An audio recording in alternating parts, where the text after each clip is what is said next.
حقيقة تاريخ الأمة طبعا تاريخ عميق وطويل ومعقد ومتشابك، ولا نستطيع أن نعمم بأي شكل من الأشكال، بل أن التعميم الوحيد اللي يمكن أن نعممه هو أنه لا يمكن التعميم عن أحوال الأمة، لأنها تختلف من بقعة إلى بقعة، ومن قطر إلى قطر، ومن منطقة إلى منطقة.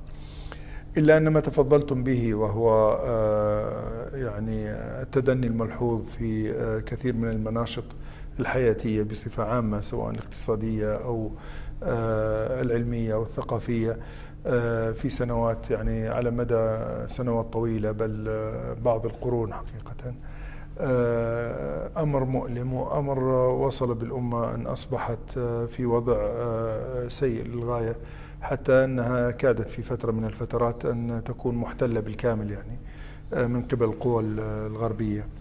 هذه ظاهرة غريبة عجيبة تحتاج إلى كثير من التحليل، ولا نستطيع في حلقة مثل هذه أن يعني نتطرق لكافة تفاصيلها، إلا أن العبد الفقير يعتقد بأن لها علاقة بالإنتاج وأدوات الإنتاج، سواء الإنتاج الاقتصادي أو الإنتاج العلمي، ما يسمى بالإنجليزية بالبرودكشن، أو ما يسمى باليونانية القديمة بويسس. نحن أمة يعني بسم الله ما شاء الله كانت متفوقة في التجارة وفي الإنتاج الزراعي والإنتاج يعني التقليدي على مدى قرون طويلة، واستطاعت أن يعني أن تطعم وأن تكسي شعوب كبيرة جدا فيما يسمى باقتصاديات الكفاف أو يعني sustenance economy.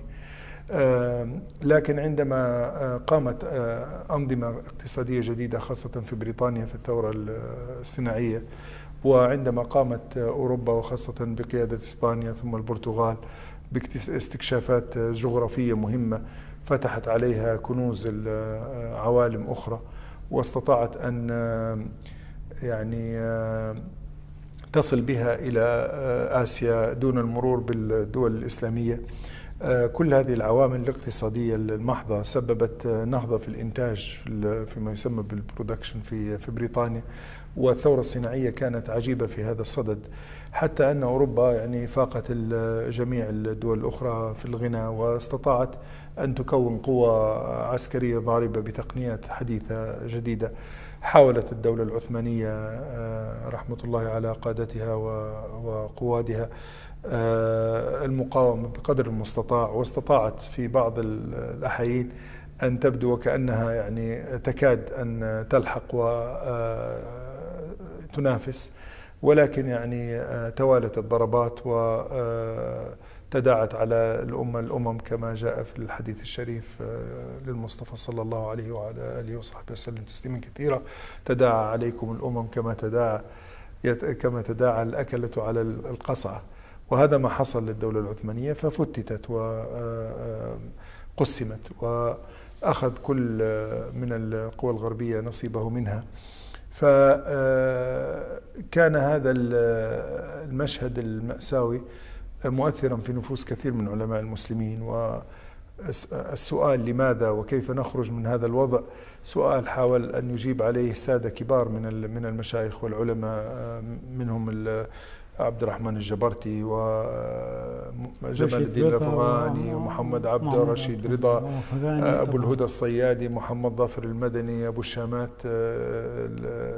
الشاذلي، وخير الدين التونسي وغيرهم، يعني مئات، ومن علماء الهند وعلماء السند وعلماء ماليزيا وأندونيسيا، والكل يحاول أن يخرج بهذه الأمة من تلك الورطة. في ليبيا كان هناك علماء، خصوصا في ليبيا كيف نعم. كان؟ هل كان هناك فرق أو كان متماشيا مع هو كان الحال كحال سائر الدول الإسلامية. كانت ليبيا جزء من الدولة العثمانية، كانت تسمى إيالة طرابلس غرب، وأحيانا الجزء الشرقي منها كان متصرفية برقة أو بنغازي، متصرف ليك كان في ذلك الوقت.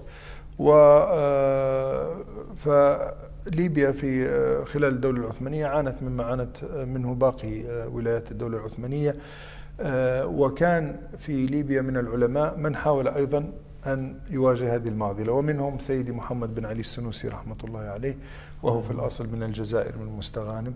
استقر في ليبيا بعد رحلة طويلة إلى الحجاز وغيرها من البلدان، واستقر في البيضاء في المنطقة الشرقية، وبنى الزاوية السنوسية هناك، وأسس الحركة السنوسية التي كانت حركة إصلاحية بامتياز، استطاعت أن تنهض بأحوال البلاد في وقت قصير جدا.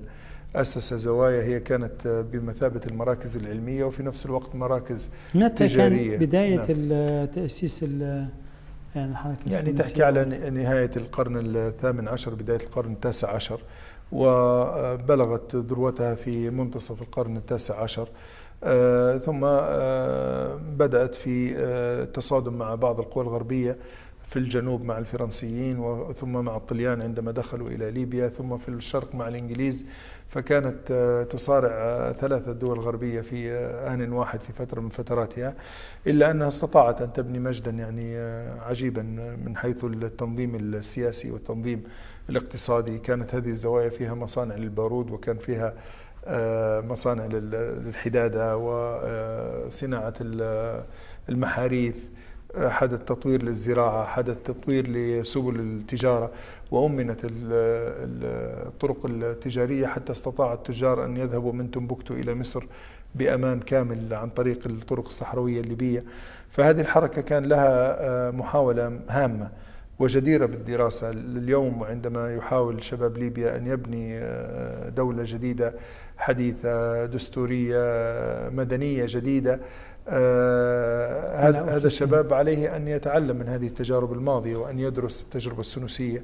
أيضا هناك تجربة ليبية فريدة، وهي تجربة سيدي محمد ظافر المدني دفين مصراتة رحمة الله عليه. هذا الشيخ كان من المدينة رحمة الله عليه، وذهب إلى المغرب وكان تلميذا لسيد العربي الدرقاوي، ثم استقر في ليبيا. ابنه صار شيخا ملازما لسيدي السلطان عبد الحميد رحمة الله عليه، وهو مدفون هنا في ما زال طبعا في نعم. منطقة أنا الآن طبعا أنا أدرس في جامعة باشتشهير، نعم. هي جنب نعم في باشكتاش، نعم جنب مكان قبره، وهي طبعا تعتبر من الأماكن المقدسة عندنا وعند الليبيين يعني. فمن حين لأخرى بعض الإخوة الليبيين أرى هناك عند الجامعة ومسجد نعم. يزورون مقام نعم. هو شيخ الابن محمد ظافر الابن استقر في اسطنبول بطلب من السلطان عبد الحميد، وصار شيخ السلطان عبد الحميد في الطريقة الشاذلية. فكان السلطان رحمة الله عليه يصلي الجمعة في جامع يلدس، ثم ينزل إلى التكة، وهناك يتلى القرآن ويتدارس الحديث الشريف وتقرأ الأوراد الشاذلية منها الصلاة المشيشية. أنا قريبا قبل فترة وجيزة قبل سنتين أو ثلاث قاموا بتجديد المبنى. تجديد المبنى. لا أدري إذا إن كنت زرته. نعم زرته قبل التجديد وبعد التجديد، ونحن نأمل الآن أن يصبح هذا المبنى إن شاء الله فاتحة خير على العلاقات الليبية التركية، بأن يصير مركز ثقافي ليبي تركي. يكون هذا جميل يعني، وفيه تجديد لمجد الآباء والأجداد يعني. فهذا الشيخ رحمة الله عليه أيضا قام بحركة تجديدية مبنية على تجديد الطريقة الشاذلية كما رتبها سيدي أحمد زروق، وهو من كبار العلماء الذين أتوا من المغرب، ودفن في مصراتة رحمة الله عليه، وأثر في الشخصية الليبية كثيرا. هذا المنحى الزروقي يجمع بين ثلاثة أشياء: بين الإيمان على المنهج الأشعري السني، وهو منهج نظار أهل السنة والجماعة، والمذهب المالكي خاصة تدريس الموطأ وشروح الموطأ ورسالة أبي زيد القيرواني، والطريقة الصوفية حسب المدرسة الجنيدية البغدادية. فلذلك يقول سيدي بن عاشر في متنه المشهور والذي كان يدرس في كل المدارس الليبية: في عقد الأشعري وفقه مالك وفي طريقة جنيد السالك. هذه الثلاثية الجميلة كونت أسس الشخصية الليبية في كثير من الحقب يعني. وطبعا هناك مدارس أخرى، يعني كانت هناك مدرسة حنفية صغيرة في طرابلس، وأيضا المدرسة الإباضية مدرسة مهمة في جبل نفوسة عند السادة الأمازيغ. فكان لليبيا يعني أيضا محاولات، منها محاولة محمد بن علي السنوسي رحمة الله عليه، محاولة محمد ظافر المدني، ومن تلاميذ محمد ظافر المدني خير الدين التونسي الذي يعني أصبح الصدر الأعظم. نعم. يعني أعتقد هذه يعني ميزة هذه المدرسة تحافظ على التقليد الإسلامي الكلاسيكي، ولكن عندها كذلك الروح للتجديد. يعني نعم. مثلا يعني خير الدين التونسي طبعا هي كان أصبح وزير الأعظم، ولكنه قام أعتقد أهم الإصلاحات في الدولة العثمانية يعني. نعم. فلذلك تعتبر من زعماء الإصلاح. نعم. يعني ولكن من خلال الحفاظ على ما هو الأصيل. نعم. لكن طبعا الإسلام يعني خاصة إذا نظرنا إلى الإسلام يعني في الفقه هناك قاعدة أساسية أنه تغير الأحكام بتغير الأزمان. نعم. ولكن هذا لا يعني أنك أن تضيع الثوابت. تضيع الثوابت طبعا. نعم. ولكن هناك شيء في ديناميكية داخل المنظومة. نعم. الإسلامية، هذا الذي أعتقد كانوا القدام كانوا يبحثون جدا عنها. نعم.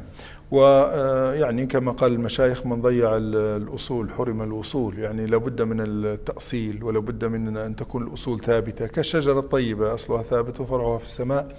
وسيدي أحمد زروق رحمة الله عليه لخص هذا فقال: عليك بمنهاج النحلة، كن كالنحلة، تأخذ من كل زهرة ولا تبيت إلا في بيتها، وبيتها هو هدي المصطفى صلى الله عليه وعلى آله وصحبه وسلم تسليما كثيرا. فهي مدرسة يعني تجمع كل ما هو خير من كل ما تقرأه. فهي مدرسة مفتوحة على الآخر، ولكن متجدرة كما تفضلتم في أصول هذه الأمة والحمد لله. فهذه المدرسة الليبية مهمة وهي جديرة بالدراسة، وللأسف يعني أهملت كثيرا في الدراسات. مثلا محمد ظافر المدني كان أستاذا لخير الدين التونسي، وهو من هو يعني هو الصدر الأعظم وأحد أهم المجددين في العصر الحديث. وأيضا محمود قبادو المجدد التونسي المهم. أيضا الطريقة الحصافية ترجع للفاسية. محمد الفاسي كان تلميذ لمحمد ظافر المدني، وأنت تعلم أن حسن البنا تلميذ المدرسة الحصافية، إلا أن للأسف بعض الإخوة في السادة في الإخوان المسلمين الآن وكأنهم نسوا هذه الجذور للأسف الشديد. أحيانا نحن ننسى تسلسل. نعم. وكأن يعني خاصة بعد تقارب المدرسة الإخوانية مع السلفية، يعني بسبب التقاء هاتين المدرستين في السعودية وكذا، وكأنه نسي هذا الجانب في تاريخ حسن البنا رحمة الله عليه، وهو كان يعني رجلا صوفيا. طيب إذا لو الآن بس عرفنا، خاصة لأنه لما نسمع عن السانوسية دائما نتذكر يعني عمر مختار. نعم رحمة الله عليه. نعم. يعني طبعا المستوى الإعلامي كذلك من خلال فيلم عمر مختار اشتهر هذا الشيء، ولكن نحن نعرف أن علاقة السانوسية بالدولة العثمانية كانت قوية، وهذه العلاقة استمرت في الفترة الجمهورية يعني. نعم. كذلك الإدريس وكذا. يعني كيف هذه يعني هي طبعا في النهاية طريقة دينية، ولكنها كانت لها بعد فكري ونضالي جداً. قوي جدا. نعم. وهذا أحيانا لما يعني ينتقد الطرق الصوفية ينتقد أنها يعني يقطع عن الحياة اليومية، يعني يرجع إلى فقط أنه العزلة عن ولكن أعتقد مثلها كثير من الطرق الصوفية. أعتقد السانوسية يمثل أفضل مثال لعلاقة الطرق الصوفية في الحياة اليومية وفي النضال من أجل الإسلام. نعم. والدفاع عن الإسلام. صدقت. الفترة الإيطالية خاصة. نعم. طبعا الطريقة السنوسية طريقة متسننة للغاية، تتبع القرآن والسنة، بل أن سيدي محمد بن علي السنوسي جدد العلم الحديث في المغرب برمته، بل في الحجاز أيضا. وأسانيد البخاري ومسلم والموطأ وكذا تروى بأسانيده رحمة الله عليه، وهي مدرسة سيدي أحمد بن إدريس العلم المشهور. فهي طريقة تتبع القرآن والسنة، وهي طريقة تحترم الاجتهاد احتراما كبيرا، وتفتح باب الاجتهاد. بل يعني في كتاباته رحمة الله عليه يصر سيدي محمد بن علي السنوسي أن باب الاجتهاد لم يغلق أصلا، ولا يجوز إغلاق باب الاجتهاد. الاجتهاد يعني هو نبض الحياة في الإسلام، ولا بد منه. وأيضا الجهاد في سبيل الله وفي حماية والذود عن الأمة. ولذلك كانت مدرسة أنتجت فرسان يعني من أمثال سيدي محمد بن علي السنوسي نفسه، ولكن أيضا سيدي المهدي الذي قاوم الاحتلال الفرنسي والإيطالي والفرنسي خاصة في الصحراء، ثم سيدي أحمد الشريف السنوسي الذي حارب الفرنسيين والطليان والإنجليز، ثم سيدي عمر المختار رحمة الله عليه، والذي كان مدرسة في الجهاد. إلا أن هذا الجهاد جهاد حقيقي، ليس جهاد يعني الإرهاب أو الجهاد المزور الذي يقتل المدنيين والعياذ بالله، أو يفسد يعني البلاد وشؤون العباد، بل جهاد حقيقي متسنن رحماني في لبه، أنه جهاد لحماية الرحمة والتراحم. فهذا الجمع بين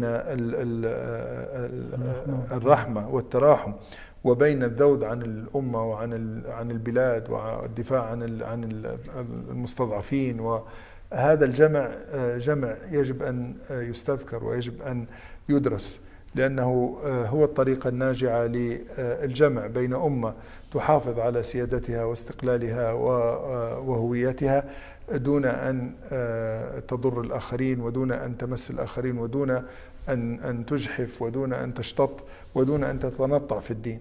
فهي مدرسة يعني كليبي يتشرف بأن هذه المدرسة كانت في ليبيا، وإن شاء الله يعني نرجو من المولى عز وجل أن تتجدد. طبعا الطليان حاربوها بشراسة، وأحرقوا الكتب وأغلقوا الزوايا ونفوا المشايخ، ولكن الذي حصل في عهد الطاغية القذافي كان أسوأ من ذلك.